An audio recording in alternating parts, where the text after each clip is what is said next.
Thanks very much, everybody, for being here. Hope everybody's having a great Future M so far. We just have an hour, and we have three great panelists and a really interesting topic, so I'm going to get right down to business and get cooking here. So, I'm Seth Miller. I'm the founder and CEO of Miller Systems. We're a web design and development firm based right here in Boston. Been around almost 20 years. Built nearly 300 websites, intranets, portals, etc. over the last 18 and a half years, and I've had the opportunity to work with some of the folks here on this panel or with some of their products over the years. But we're not here to talk about Miller Systems or me today. We have this very interesting topic and this great panelists, and we're going to get right into it about the future of freemium. So, well, today we've got this very widespread use by everybody out there, consumers and businesses alike, of free and freemium products and companies that have used free and freemium strategies to build community, and we have maybe created a little bit of a monster. There's so much that's free out there, and there's so much expectation around what's free. So online services like email and storage and content like news and entertainment, and so much out there is for free out there that there's a very big expectation about what should be free, and sort of along with that, the expectation of what's worth paying for, right? So, everybody's got this attitude like, what? This 99-cent app doesn't do everything I ever expected it to do? I'm totally not paying for that $1 thing. And it can be challenging these days to build some of these businesses as a result. The ROI models have had to evolve to kind of adjust to these expectations, and the idea of trying to build a really big community and then figure out how to monetize it later maybe is a more and more challenging idea. And if you don't have a hockey stick looking ROI model really quickly, it might not be something that's particularly compelling, in terms of building a business and investing in a business. So, so the question is really, is this all sustainable? Is some of this worth it? Maybe we can lure in customers for one-time purchases, but how do we establish and maintain longer-term relationships so that we can secure some real recurring revenue, preferably recurring anyway? And really the question is, is this all driving business, or is it driving us out of business? And that's really what we're here to talk about with these excellent panelists. So I'm going to introduce them, give you a little bit about their backgrounds, and then we'll get right into it. So our first panelist is Alex Gramling. Alex is the Chief Marketing Officer for W3 LLC, an early-stage investment firm and startup incubator.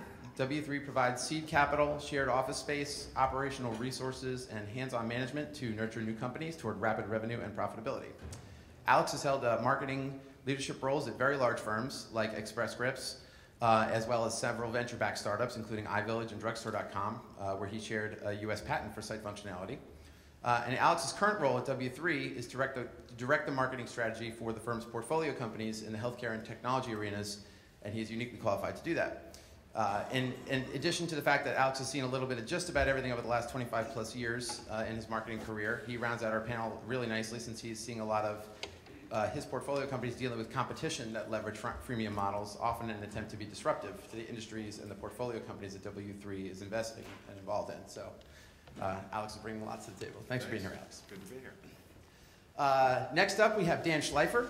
If anybody was here at our End of Depth panel last year, you might remember Dan. He was involved in that panel.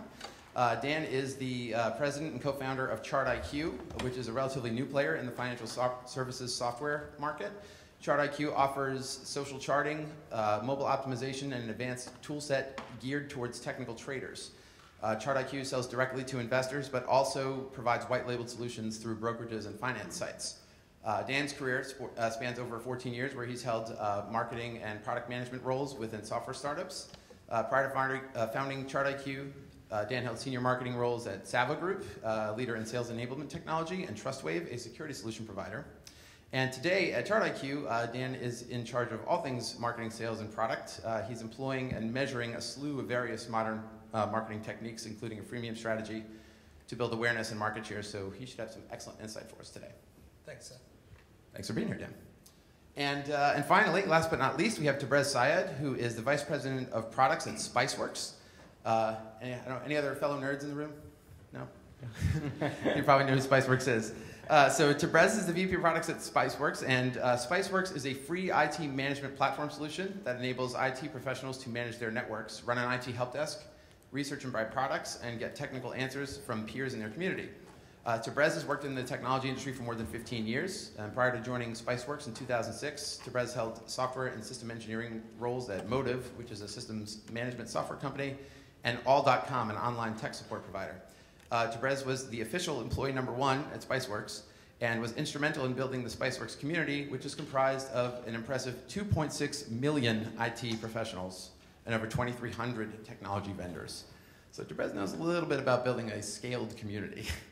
And today, Tabrez's role is to oversee the design and implementation of the core Spiceworks product. So how this community interacts with the product is what the community is all about, really. So, so thanks very much for being here, Tabrez. Much appreciated. Great. Okay. Well, just one quick thing. If you have questions, we're going to make sure we have at least 10 minutes at the end for some questions. We'll give the mic out.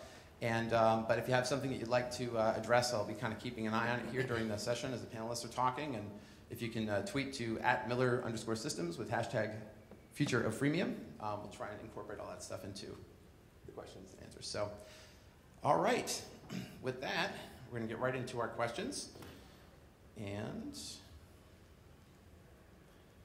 we're going to start off with a question about revenue. So, fundamentally, guys, right, we got two ways to get revenue, right? Either the customer's going to pay you, or somebody else is going to pay you, or if you're lucky, you get to do both, right? Let's hear from you, Dan, first about, why don't you tell us a little bit about your current business, which depends primarily on the customer, right, as the primary revenue stream. Correct. So my current company, ChartIQ, we make software for stock traders. And we sell that software directly on a subscription basis to individual traders. And then we have a licensing side of the business where we license that technology to other companies who then either give it away or sell it. We're in kind of an interesting market where the default, I would say, is free.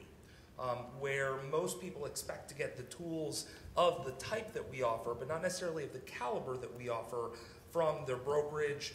You log into your E-Trade account or your TD Ameritrade account, and they provide you with a range of tools and content.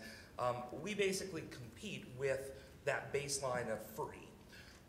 What's interesting for us is that we try to sell individuals based on kind of upgrading, and we do monetize directly by selling them a subscription. We also then turn around and license the underlying technology to those same companies that give it away for free. They pay us, they give it away for free, and they monetize indirectly. So yeah, I mean, our revenue basis is completely based on the customer paying us and perceiving value. We have two different kind of value propositions that we have to make, one to an individual and one to a business, based on the same underlying product.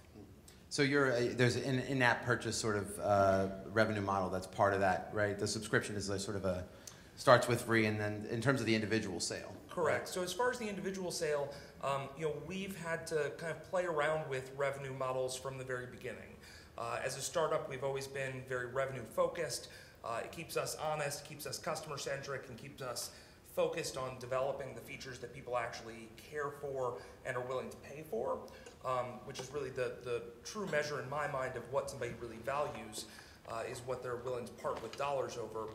So we have, as of right now, arrived in a situation where we give away a certain level for free. Like I said, most people expect to be able to get the kinds of tools that we provide for free from their brokerage or from another provider. So we're kind of forced into a situation where we have to give away the basics for free. And then we have very carefully tested and measured the things that people care about and are willing to pay for on top, how much they're willing to pay for that, and how they're willing to pay for that. And so that that freemium basis has provided us with kind of an opportunity to get our name out there, and given us a user base to really kind of experiment with on the revenue side. Oh, no. That's a very helpful perspective, Dan. That's great. So Tabrez, you're kind of on the totally opposite end of the spectrum, right? Mm-hmm. So Spiceworks end users don't pay anything, right? So without pitching Spiceworks too much, tell us a little bit about where the money comes from. Sure, I'd be happy to. So Spiceworks started in 2006, like you were saying earlier. And our focus was to simplify everything IT for the IT professionals of the world. So Let's just talk a little bit about what these IT professionals do. These are the guys who are responsible for all the hardware, software, networking, pretty much anything with an on and off switch for most businesses. And sometimes they also belong to companies like yours, Miller Systems, that come out and actually provide these services. And what we found was these guys had spent a lot of money on buying lots of tools and technologies, but they didn't have tools to help them do their job. So we provided them with free apps, tools, information, and a community to help them do their jobs. And the way we monetized this was we looked and saw there were thousands of technology companies out there that were trying to reach these IT professionals. They wanted to connect with them, they wanted to learn from them, and they wanted to educate them about solutions that they had developed. And so we basically took these two camps, the IT pros on one side and the technology vendors on the other side, and connected them. The obvious way of connecting them, obviously, is digital display advertising, but that's just tip of the iceberg. There's tons of other ways we connect these two camps. Today, we serve about 2.6 million IT pros around the world, and we serve over 2,300 tech vendors. Yeah. It's an impressive community, so we'll ask you more about how you got there in a minute. But before we do that, Alex, you've got some really unique perspective here, and I think this rounds out our discussion today. You've been behind the development of a number of businesses that depended on free or freemium marketing strategies, right? But today, the companies that you're funding and guiding are really facing competition from companies that are trying to do that. So why don't you tell us a little bit about your experience these days? Sure, that's right, Seth. So I did cut my teeth a long time ago in the .com world with companies like iVillage and drugstore.com, which relied on large online communities. Right now, my firm, W3, invests in other startups, principally in the healthcare technology and IT professional services space. So we have two different companies that are staff augmentation and consulting companies, and our customers are large enterprise businesses that need IT expertise. And then we have a third company that develops mobile apps, principally B2B mobile apps. So we're not talking about Angry Birds or games, but really mobile apps that help large enterprise companies do business mobily.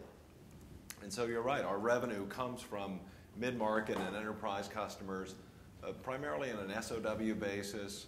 And what we're doing is not necessarily freemium based, but we're competing with freemium expectations. So take our mobile app business, for example. You know, the typical mobile app experience is to download something for free off the mobile app store. So this sets an expectation when we go out to talk to customers about how much it truly costs to develop and deploy a mobile app. So we see that a lot in that business.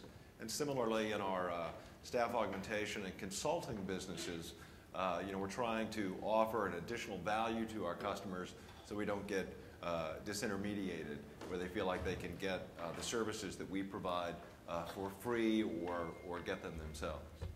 Great. Well, that's excellent perspective. Super. All right, so let's move on to the juicier stuff, right? So, so much around employing a freemium strategy of some sort or developing a free service and figuring out where the money's going to come from is about how and when to monetize, right? So, and with what to monetize. So I'd like to hear a little bit from everybody about how you've sort of chosen your spots and your moments and how this is evolving and changing. And I definitely want to start with you, Tabrez, since you've got 2.6 million people using your stuff. So why don't you tell us a little bit about your experience at Spiceworks and when you started to advertise and how you knew it was time to start cashing in and things like that. Got it. So like I was saying, we started Spiceworks in 2006. And if you think about ad-supported software back then, that wasn't a very hot commodity. It was basically people were comfortable with ads in Gmail and Yahoo and those kinds of things. But the whole idea of enterprise business or business software that had advertising was just a new concept. And so when we started, we wanted to make sure our users knew upfront that that was going to be part of the equation. So we had ads right from day one. But of course, the first year we only had about 30,000 users, so we weren't really making a lot of money off of it. But as the number of users started to grow, that started to kick in. And then also what started to happen was that as people were engaging with us on a day-to-day basis, basically 9 to 5 living in our app, because that's what they use for work, we found lots of new opportunities to connect them with vendors. And advertising just became one of those pieces. It became a lot more comprehensive. Mm. So have you ever tried to monetize the customer, though, right? So you were ads from day one, but did you ever try and get there to be a pay-for from the end user? It's a great question. So when we first came out with the ad-supported software, like I said, it's 2006, people came back and said, well, what if I don't want ads? What are my options? So we offered a service called My Way, which basically was a small monthly subscription, so you could basically turn off the ads. So think of it as like turning off the ads, right? But what we found was a lot of people were like, okay, that's great, that's there. We're going to go ahead and use the software, and when we're ready to use it, we'll go ahead and pay to turn off the ads because they just saw that as a shift. But what ended up happening was the ads didn't bother them. They liked the ads, they found it useful, and they continued to use it. And so while the program still remains as more of an objection remover, so people just go, I got it, I can take care of the ads if I don't want them, we find that most people don't want to get rid of the ads. Mm-hmm. So, geez, you hear that all the time, right? People liked the ads, right? That's not a common story. And I guess how are the revenue streams changing and evolving? Because obviously 2006 is a long time ago now, right? And 30,000 users in the first year is also a really rearview mirror. So how's this changing? So the main thing we see is that when you have 2.6 million users using your app, you'll find that there's lots of different desires, needs, wants, all that kind of stuff. And so while Spiceworks is becoming like the tool they use 9 to 5 every day to do their jobs, we're finding all sorts of specializations within our user base, right? So even if you think about 1 to 2% of our user base wanting a certain feature, that's a lot of people. And they want other tools that fit in our platform. So one of the things we're starting to see is the demand for other applications that fit in our workflow. So what we're doing is working with other vendors so they can build into our platform and our users can pay for those premium services. For example, just this month we've launched a new mobile device management application. The base functionality is free to all our users, but if you want the premium stuff, you buy it from a partner. So there are ways to use our platform and then buy additional tools and apps that kind of provide the whole package, depending on your use case. So that's one example of how the revenue streams are changing, but there's quite a few of those. So the scale has sort of allowed you to build on, and so there is going to be some monetization of the customer, it sounds like, right? Yeah, absolutely. I think maybe it's more about the timing of in your case, right, when to monetize the customer, and how, and what would really be sort of valuable enough to be a premium offering, right? So interesting. Okay, great. That's helpful. So Alex, you've got a lot of experience building communities using free and freemium strategies, and why don't you tell us a little bit about how you've chosen your moments and what's worked and what hasn't, and Sure. I can think of a couple of applicable experiences. One, obviously, at iVillage, where we were building large online communities, and we had a particular focus. We were really trying to attract women, and so I think that's one of the keys if you're thinking about building communities and monetizing them. Is what is the niche for that community? Is it very broad and diverse, or are you really honing in on a specific market segment? In the case of Spiceworks, IT workers. In the case of iVillage, women, and then very kind of specific interest groups within females in iVillage, parenting, healthcare, etc. In a later stage at Express Scripts, we built patient-specific communities. So we were focused in on specific disease states and building large communities around infertility, multiple sclerosis, different types of healthcare conditions. In that case, many of these communities were very small, but they were very passionate and very focused, and we were able to monetize those communities by bringing in pharma-related advertisers who wanted to talk to these patient communities. So it wasn't necessarily about the size of our community, but it was about the engagement of that community, and again, the very specific niche that we targeted. I also think locally about two companies that have doctors as their communities. One is called Sermo. They have a very large national physician base community. And another one is called Quania MD that has a similar model. And again, in that case, I think you're talking about businesses that have really a specific audience and niche that someone wants to talk to, that an advertiser wants to talk to, that someone wants to sell services to or engage with. So I think that's critical in building a freemium model, is kind of knowing your audience. And then the last thing I'd say on this topic is, it not only has to be a big audience of a certain size, it just has to be an engaged audience. It has to be an active user group. If you're an advertiser, if you're trying to sell a service into this audience, you need to be able to show some level of engagement with that audience. Just collecting registrations randomly and building, a database of 1 million people isn't enough to build a business around. You need to be able to engage them, to get them to do certain things, and to have a willingness to engage and work with your advertisers and other streams of revenue. So how about with your current investment companies? So does your competition sort of agree with some of this? How do they try and leverage some of these freemium marketing strategy to? Yeah, well, again, we have a variety of companies that have a lot of different revenue strategies, and as I said, what we most often run into is competition. One of our businesses is a software reseller, and we sell SAP CRM software. And we just had our hat handed to us for 3 years because we were competing with Salesforce.com. Now, Salesforce.com certainly isn't free, but one of their principal customer acquisition strategies is a 30-day free trial. And they've just proven enormously successful in acquiring, capturing, and keeping new customers that way. And large enterprise software companies like SAP and others who tried to compete with that, who didn't have a similar model, as I said, literally just got their hats handed to them. So in a lot of our businesses, as I said, we compete with freemium types of expectations, and in that case specifically, a customer has used a freemium marketing strategy very successfully to capture a lot of market share from a lot of large competitors. Mm-hmm. Super. Dan, so ChartIQ's revenue is largely customer driven. Why don't you tell us about how you've made these critical decisions about when to monetize and how? It sounds like you've had a lot of evolution over the last year. Yeah, so I want to, before I kind of jump completely into that, I want to just kind of talk about something that you guys both brought up about the indirect, because as we discussed, ChartIQ monetizes directly. Our customers pay us. We don't sell ads. We don't sell off data.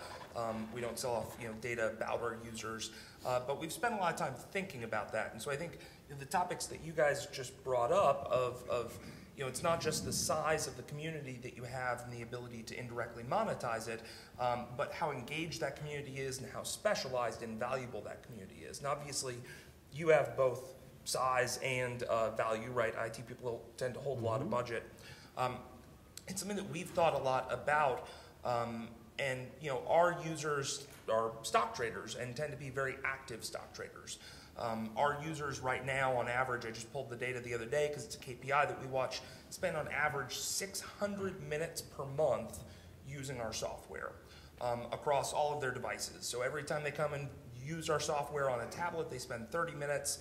Desktop, they spend 50 minutes per visit and about 600 minutes on average per month. So they're highly engaged and extremely valuable, right? Brokerages want active traders because they make money, commissions on all of those transactions. I think what we've struggled with in looking at that indirect monetization model is the scale. I can have a few hundred really, really engaged customers, monetize them directly, and run my business. I would need tens of thousands, if not hundreds of thousands of those same users, and the cost of acquiring a free user, I think, is a pretty scary thing. We played around with that some, and I'd be interested just in getting y'all's thoughts on how do you really grow that community to a critical mass before you start to indirectly monetize, and the amount of VC cash that you end up burning up to get to that point. It's something that we spend a lot of time thinking about, and I guess I'd just kind of be curious, based on what you guys were talking about before, to hear about that. I could go first. I mean, absolutely, in terms of like engaged users, we have similar sort of a user profile. Our guys come into work at 8 in the morning, clock in, start using the SpiceWorks application, use it all the way until 5 p.m. They even have it on their mobile phone as they go home. This is how they do their work. Yep. So from an engagement perspective, we clocked something like 5 billion minutes spent in SpiceWorks in the last year. That's the kind of scale we're talking about because people have to do their work. How do we get here? That's like the number one question, right? Because you're right, once you have millions of people spending billions of minutes in your application, there are lots of ways to kind of connect them with people and tools and processes that they need. The first and foremost for us was to build a brilliant app. And so we just focused purely on that. In the first couple of years, we just said the most important thing, and to this day we continue to do that, is the IT pro. How do we make sure that their life gets easier with every release, our app gets faster and works better for them? And the next thing that happens when you do something like that is they go out and tell others. They go, have you tried out Spiceworks? And the word spreads. And so for us, in the beginning, yes, we had to jumpstart it to get the word out, but soon enough people were using word of mouth to just tell other people, and more people started to use Spiceworks. So from a building the scale perspective, I think that's what we learned, was building a great app, making sure your customers come first, making sure that you can mitigate any problems they have when they use the system. And the thing that works well for when you take that kind of focus is that typically our customers are used to people who show up and say, buy this thing, it costs this much. And once it's sold, they have no motivation to stick around and make them use it. Whereas in our case, we only make money when people use our application. Yep. So our interests are aligned with our users' interests, which means we can really effectively focus on the same goal. So that's kind of at least in the growing of the app. And then once it's grown, like you are finding out, you have lots of other ways to monetize it. So I think one of the things I wanted to comment on Seth's original question was, when do you start monetizing? So we started monetizing day one. We always charge for our product. We've tried a bunch of different models for how we charge for it, but we've charged from day one, and we felt like that kept us honest. Right, it kept us focused and gave us the discipline, I think, that you were talking about really focusing on what our users really wanted, what was going to, as a stock trader, what was going to improve their performance, right? If they're not making more money because they're using my product, they're going to stop using it. And so charging for it forced us to stay honest on the product side and stay focused on the product side. I think I've seen too many companies use freemium as an excuse to be able to just go out and build anything and everything, burn through some VC money with we're going freemium because we'll monetize it later, and they're kicking it down the field. And so I think what I found interesting about what you said was that discipline from day one. We forced that discipline on ourselves from day one by charging from day one. But I think I've seen a lot of companies fail to have that discipline, and so hearing that from you, I think, is really interesting. Absolutely. So I think the one thing that we never mistook is that, yes, our software is free. So people don't pay with money, but they pay with time and they pay with reputation. So you're basically asking our IT guys to download this free app and put it in front of all of their company coworkers, their CEO, their boss, CFO. They're going to send an email out telling everybody to use the Spiceworks help desk. Now that's reputation. And that doesn't come cheap. So they have to trust us. And you can't take that for granted. So yes, it's free, I get it, but we can't take it less lightly just because it's free. And that's one of the reasons why they trust us so much as well. That's why they want to stay in the platform, they want to stay in the ecosystem. One thing I would tell you, Dan, is, when you alluded to this, is that a free customer isn't really free, right? I mean, at drugstore.com, our year one customer acquisition costs were $100 per customer. And we had an enormous amount of VC money that we were aggressively spending on marketing and giving away product, in essence, to capture a first-time customer. And we knew nothing about what the lifetime value of that customer was going to be for quite some time, because we were just starting out. But it is expensive to drive engagement and to drive new customers. And so even if the product is quote-unquote free, or downloaded for free, there's a lot of marketing and customer acquisition costs behind that. And it sounds like you may be running into that from a competitor. I think the other thing I'd note about Tabriz's example is that your product may be the exception rather than the rule. If you build it, they won't necessarily come. A lot of companies have a great product. They have engineers who build something that's pretty special, and they put it up on the App Store, and it dies just because they don't have the marketing wherewithal or knowledge to acquire new users. You can't always rely on word of mouth and positive PR, although there are good examples of some companies that have done that. For the most part, it takes a real marketing strategy and some dollars behind that marketing strategy to begin to build that user base, to begin to build engagement, and just to get active, customers. So Dan, just to quickly wrap up on this last question here. So, how are your revenue streams evolving and changing? Do you foresee the ability to monetize data from your customers in some way? Is there an advertising opportunity for you? What goes into those kinds of decisions? Sure. So I think for us, we know that the users that we The users that we have are engaged. We know that the demographic is extremely valuable. So we know that advertising is an option. We have some competitors, kind of legacy competitors in the space that have gone down the advertising route.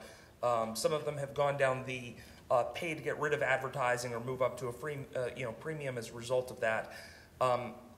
Right now, the advertising space is really tough, and I think I have a hard time looking seriously at it and saying that's how I'm going to build my business. Not that it can't be done, and not that companies aren't doing it successfully.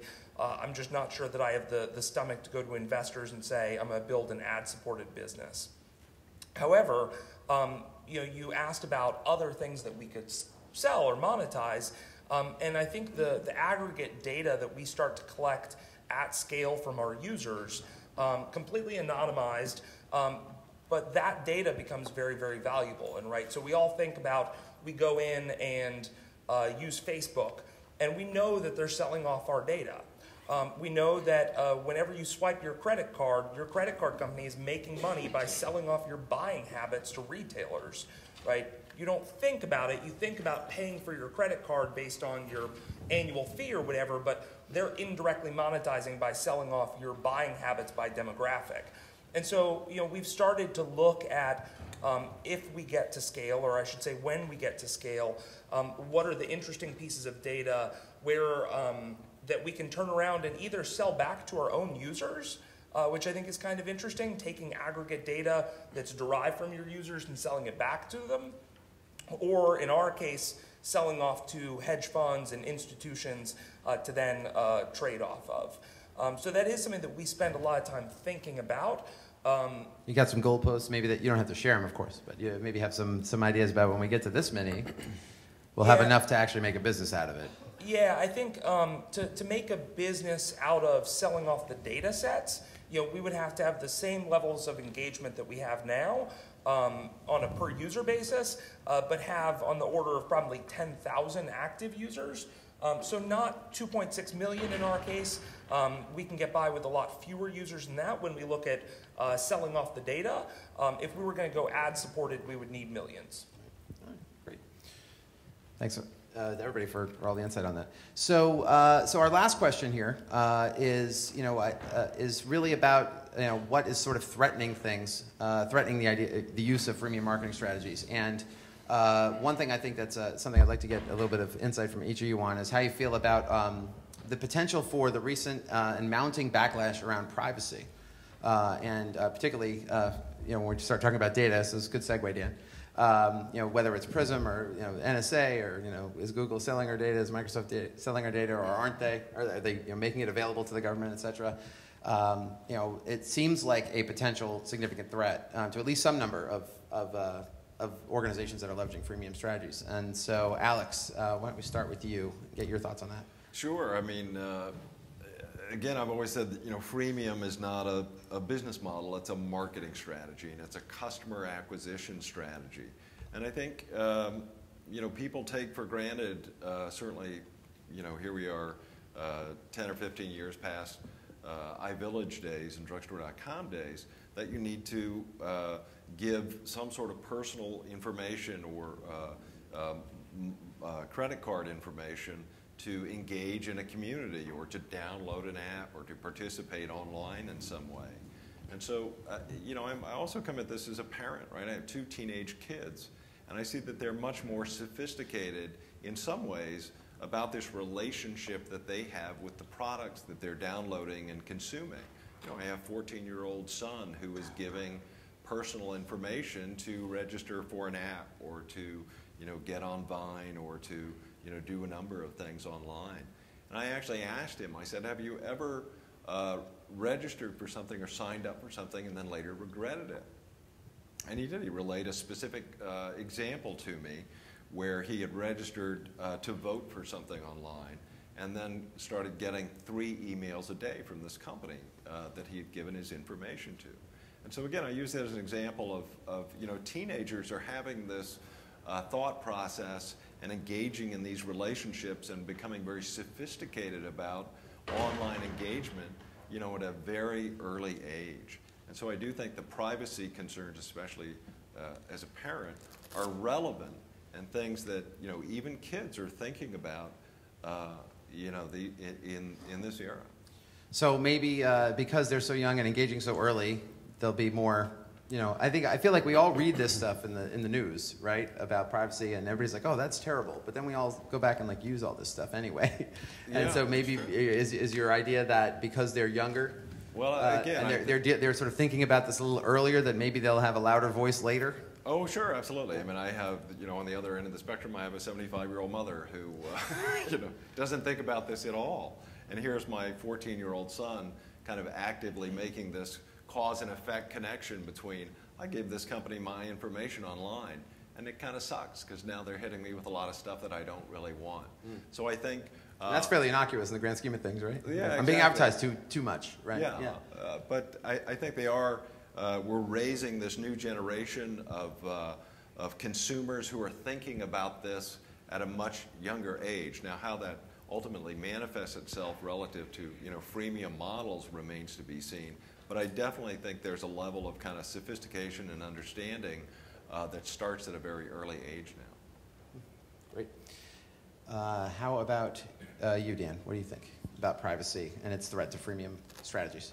Well, I think, and as you point out, I was talking about selling aggregate data before, and so I think it's one of those things, I think part of the problem with privacy and giving up your data is that when you're registering for a product and you fill in a form and you submit your data, you're making an active choice and you think about it. I think right now, the biggest issue around privacy is that it's happening without you thinking about it. The credit card example I used is a good one. When people think about their Facebook privacy settings and what pictures they upload or don't upload and how they get tagged, how many people in the room think about their credit card buying history and what's being done with that data? But that's probably a much more personal thing of where you shop, how much you spend, exactly what you buy in which category, whether you're buying Coke brand products or Pepsi brand products, or which stores in the mall you go to in which sequence. All of those things are being tracked and sold off. And I think as much as I would love to see a generational tide that people will care about that, I think until we have good visibility of really what's going on there, I don't think people will think about it enough. One of the things that's on my mind, certainly about privacy, is that in this country, in our culture, I think that we've been willing to give up a lot. So if we think about that in the government context, or we think about every time Facebook changes their privacy policy and there's 15 minutes of outrage in the press and 0.1% of Facebook's users say, that's it, I'm leaving, and they close their Facebook account, the rest of us move on and forget about it. And obviously that's a very calculated move that they're making. So I don't see a lot of change happening on our side. But then I look at places like Germany, where Germany, obviously the economic powerhouse of the EU, privacy is a completely different phenomenon there. Privacy is first and foremost. You occasionally hear about companies like Google getting fined for having collected too much data in Germany. In Germany, privacy reigns supreme, and it's a cultural thing, and it's government enforced from a regulatory standpoint. And I think there's a real possibility that so goes Germany, so goes the rest of the EU, that suddenly those privacy standards in Germany become privacy standards across the European Union. And then what happens to either a company like ChartIQ or a company like Facebook in our ability to indirectly monetize by selling off data in a huge part of the world economy. And so I don't know if it'll be a groundswell, a generational thing of the teenagers of today not putting up with it tomorrow. I'd love to see that happen, but I'm not sure that I see it happening. But governmental change could certainly happen. So regulation always has the potential. It would be hard to envision the U.S. government throwing that. You have to have a pretty serious event, probably, right? Something bad has to happen. But seeing the EU do it, I think, is much more likely, and certainly, for any sort of company nowadays, not being able to monetize all of Europe would be a huge hit. That could be problematic, sure. And I just add, you're also seeing companies, you may not see the government necessarily regulate this in the U.S., but large global companies like a Google are sensitive to global concerns. And so one of the things you just saw this past month or a couple of months ago is they're ratcheting back how they'll relay keyword data in Google Analytics. And that, many analysts say is definitely a reaction to the Snowden case and kind of a preemptive step on their part to kind of head off U.S. regulation and concern about this. Well, less data definitely means less money, right? I mean, I think that's sort of the upshot, right? I mean, I think one thing I'd say is that we've been talking about it in the context of the freemium and free and apps and stuff like that. But there's a larger context of the privacy bit as well, which has nothing to do with whether you pay for the service or not, which is basically the governmental context, and the other is the hacking. I mean, yeah, I put my account information on Adobe, it gets hacked, all the information gets leaked. That's not what Adobe meant to do, but that's what happened. And that is toxic. If as a consumer I don't trust my information on the web, it doesn't matter whether I paid for the service or not. That sets the tone. I do think that'll get fixed. I do think we'll start to have more trust. And the other thing is you can't put the genie back in the bottle. I use too many online services to go back.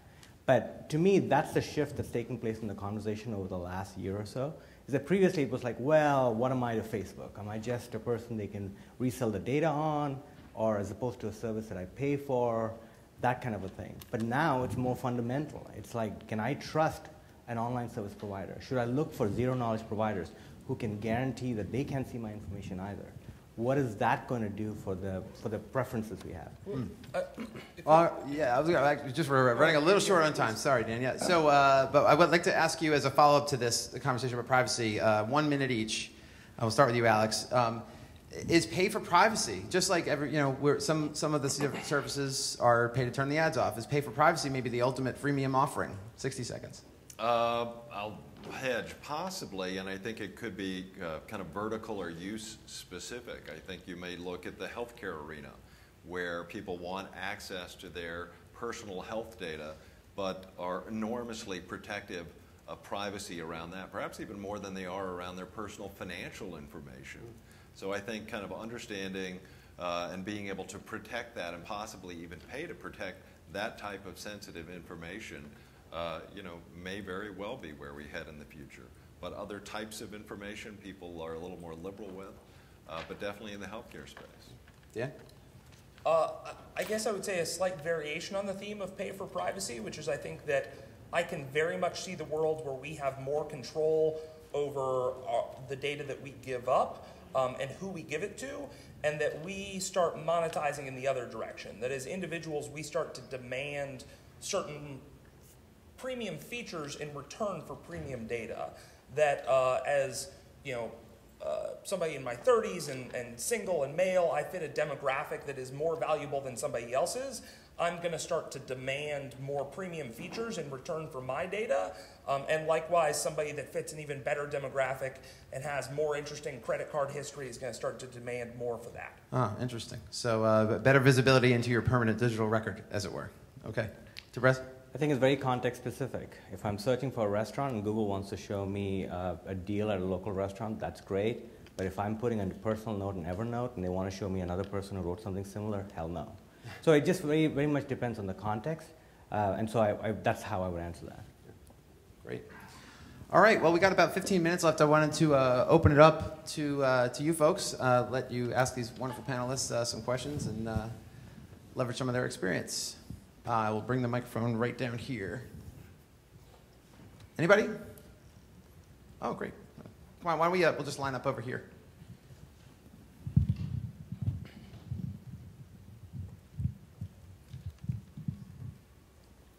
Thanks. That was really interesting. I had a couple of questions in Twitter, but one was kind of burning in my head. For Tabrez, Syed, I really liked what you were speaking about in terms of your model and how you built it up and how people depend on it on a daily basis. And you speak in terms of billions of minutes, which I think was pretty cool. And it sounded like it's moving along just fine in terms of trust. I think that was your currency that you're using. What keeps you up at night? I think as the company continues to grow, we have to keep that user focus in mind. The industry shifts. We work in the technology space. The problems that we're pressing when we started in 2006 have shifted. And now people are moving to the cloud for their services. They're moving to mobile devices for their services. And so our offering has to match that. So we have to continue to make sure we provide a service and a tool that's valuable to users, because that's why they spend those billions of minutes. And if we fail at that, we will lose users. Alex, just wondering if your SAP reseller who was getting whipped up by Salesforce.com, what did they end up doing? I wouldn't say we pivoted, but we rely less on that as a primary revenue stream for our company, and have turned more to value-add consulting services for those same SAP customers. So we're still very much working within the SAP ecosystem, but helping them on a consultative basis rather than selling product to them directly. I'd also say, when you can't beat them, join them. So one of the areas of that business that we've grown out is a Salesforce.com consulting business. So a little bit of both, I guess. Thank you all. I've heard a lot today about kind of what you upsell, whether it's data or whether it's premium services or what have you. Can you, maybe all or any of you, comment on the how of upselling? How do you do it today? I'm guessing every one of you does email marketing, for example, to some extent. What else do you do? What else should you be doing? What does it look like 5, 10 years from now? So I'll take a first quick hit at that. I learned a lesson from LinkedIn. Everybody in this room has a LinkedIn profile, right? Yep. How many emails do you get from LinkedIn trying to sell you premium packages? Yeah, a lot. And have you ever said, I'm going to give up my LinkedIn account because they just email me too often? I don't know anybody that has.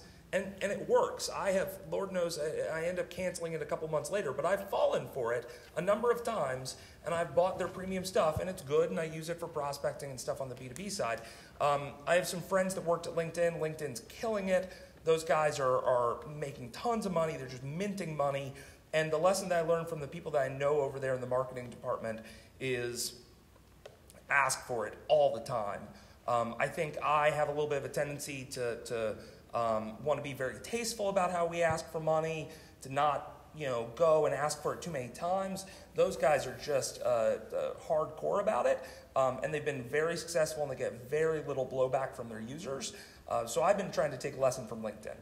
Isn't that kind of an end game possibility though? Because kind of they locked in the network, then they can send an email a day. If you're new, you can't do that. Well, certainly, we're in a bit of a different model, so a different business. So I don't rely on the network effect. I agree that if they did that on day one, it would be rather painful. For me, once I know that a user is using my system all the time, and they're engaged with it, then I can make a conclusion that they're engaged and they're not going to go away. So I have to look at that a bit differently. I agree it's kind of specific to the situation you're in. My only concern on that is just the unsubscribe, because I have unsubscribed from LinkedIn emails. I was getting way too many, and I just said, I want to have a LinkedIn account, I just don't want that many emails. So yeah, email is definitely a route. I'm not trying to say that's not a route. I think the most effective one is in the workflow.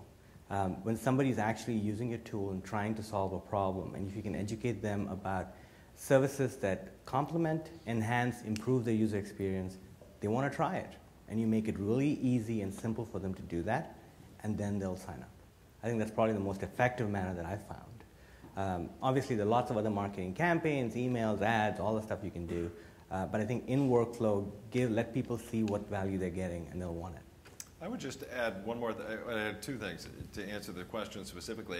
I would test, and that's one of the things that we did at drugstore.com. Especially when you have a critical mass of users and customers, you can just test a lot of different concepts around price, around service offering. Offer it to one group and not to another group, and see how they engage with it. So if you have a large mass and a critical mass, it's easier to do A/B testing of different upsell opportunities. The other thing you can do is just ask. And that's something, especially if you have an engaged community, that's very simple to do. If we offered this to you, would this be interesting? Would you pay for this? How much would you pay for this? And you can do this in a survey format. You can do this in in a mass email format. I don't know if you've ever done that specifically with your audience, but just ask them, are these services that you'd be interested in, and what would you pay for them? I'll add in, sorry Seth, I know I go over on time. So one quick thing, we didn't talk a lot about instrumentation, but I think instrumentation, we would all agree is kind of key to this, that if you're flying blind and you don't actually know what your users are doing or how they're reacting, I will give a quick plug to my favorite product, with which I have no affiliation except that I tout it to everyone. Write down the name Mixpanel. If you're running any sort of software application, website, whether it's e-commerce or whatever, it is the greatest instrumentation I've personally used. We use it for all of our engagement metrics and all of our conversion funnels. I can't say enough. Measure, measure, measure.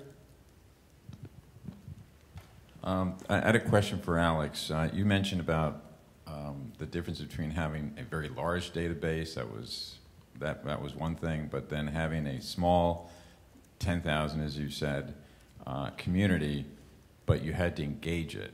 And so could you just perhaps touch on just engagement things that have worked and ones that haven't worked, and why?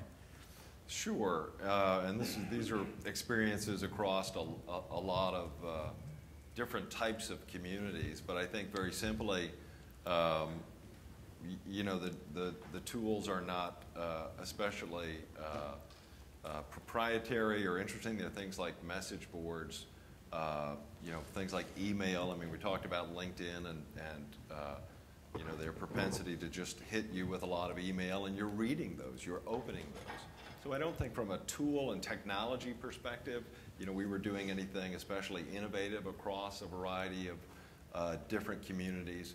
But I think the important thing, to just go back to what I said, is just to ask and to have you know, someone trying to engage that community. I think that's something that, you know, many companies just don't do. They don't try to actively engage their users. They build a product, they give them a tool set, and just assume a certain pattern of usage, or kind of sit back and observe usage. But to actively engage them by asking them and not only observing them, I think is the one thing that I'd say across, you know, various different community companies and websites that I've worked on. One more over here.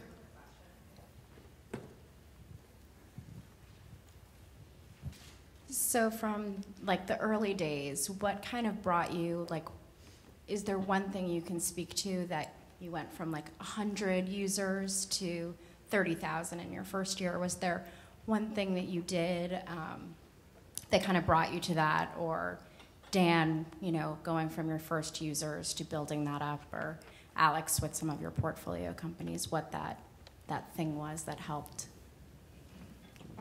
Watershed moments in company histories. So for us, we needed a core set of features that we knew resonated with our users. And so in order to do that, we started with about 10 or 15 users in the local Austin area. We'd go out and sit with them as they worked at work, and we would watch them and see what kind of problems they were trying to solve. And we just developed a belief of what it would take for people to want this. And so we didn't start big. We just said, let's just get it right for 10 to 15 people. Once we dialed it in, we opened it to an alpha program where we had hundreds of people, you know, just check it out, give us feedback. And once we figured that we had enough of a core functionality that people would want to use it, that's when we went to public beta, and that's when thousands of people started to show up and started using it. How did you get the word out? I think that's kind of part of the question, right? Mm-hmm. So how did you do that? On the alpha and the private stuff, that was easy. We just local network, people we knew. When we actually went beta, press, there was press about it because we were the first app that did this for free. And it was obviously supported by some amount of marketing spend as well. But I still remember the first night we turned it on beta, and we're like, will anybody come? And people started showing up. It was like midnight from Australia downloading our app. And by the end of the week, there were 3,000. And we were hoping for 300. So that was like, oh, so people do want this. That was the big aha. Cool. I would just say, you know, from our experience, and we haven't quite gotten over the hump in the way that Spiceworks has, but we suddenly feel like we have some tailwind at us, right, as opposed to pushing a rock uphill. It's just persistence, persistence, persistence. If I've learned anything about all this, it's just executing tirelessly. And I see people give up, and we just don't give up. I wrote down 3 things. One is money. You can buy customers. I've done that.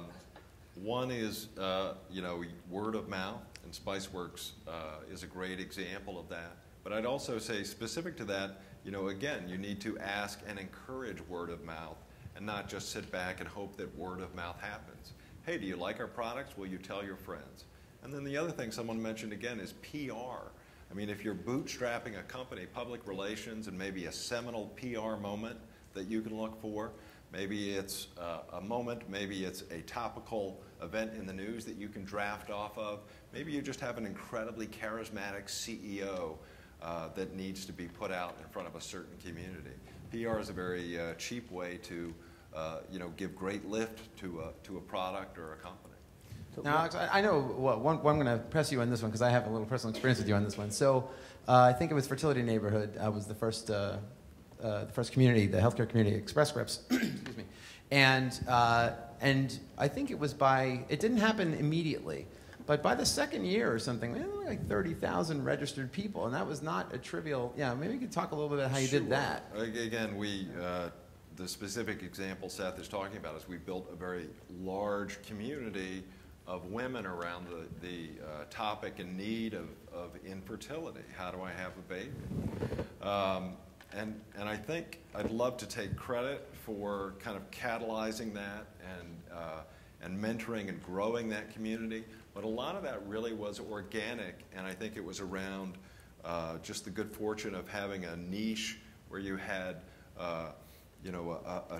not a lot of information. You had a lot of people who had questions about this topic, and they couldn't necessarily get it from their friends or doctors all the time. So they found each other online, and we just provided the vehicle for that and the channel. But they found you.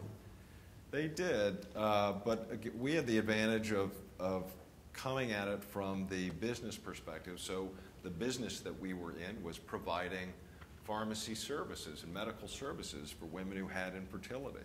So we had a channel to talk to them directly. So in the boxes of medication that we'd send them, we'd also promote this community where they could come online and get answers to their questions. So we had direct access to this customer in this community. We leveraged that to build an online community. But they grew they told 2 friends, and they told 2 friends. Yeah, by word of mouth. And I think that's important. That's actually a great point you made a little while ago about word of mouth is not sometimes just an accident, right? It's also you have to ask for it. And from the beginning, one of the things we tried to do was make this whole thing a co-creation with our users.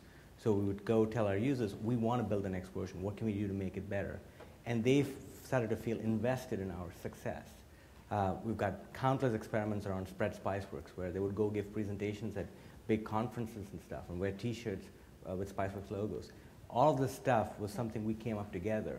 We didn't come up with a list of things and said, here's how you can go spread the word. We said, well, how would you get the word out to other people like you? And they told us, and they volunteered to help us. Well, I'm sensing a common theme. It's really a mix, right? I mean, PR is a good way to kickstart things, leverage your existing customer base, and make micro-celebrities out of them. Leverage social, guerrilla marketing techniques, right? I mean, all these things. I mean, no one of those things is necessarily wow, that was like the most innovative thing I've ever heard, but I think it's the mix of those things, right? That helps you build community, which is obviously extremely relevant and tied to this whole notion of a freemium marketing strategy, right? So do we have any other questions before we wrap it up? Anyone else besides you? All right, there you go. Really curious, Tavres, when you got those 3,000, how did that happen? What did you ever go back to figure out how did they connect so quickly with each other or whatever? Was there any secret to that? The first 3,000, the core of it was the press that was written up about it, right? So July 24th, 2006 was our beta release. There were press articles written about it. As they got picked up around the world, people started to come and join Spiceworks. So that was the primary jumpstart for it. for those 3,000 for the first week. And then afterwards, there were many, many sources. People telling each other, there was some marketing spend on it, and those kinds of things. But for the first 3,000... Oh, this was written up in the trade, right? So basically, the magazines and websites that cover technology stuff started writing about it. Computer World, Tech Republic, yeah, et those cetera. kinds of things. Sure. Excellent. Well, Tabrez, Dan, Alex, thank you so much for spending some time today. Thank you all. Hope you got a lot of value out of it. By all means, if you have anything you'd like to ask afterwards, we'll be keeping an eye on the feed, and everybody's Twitter addresses are up there. So thanks again.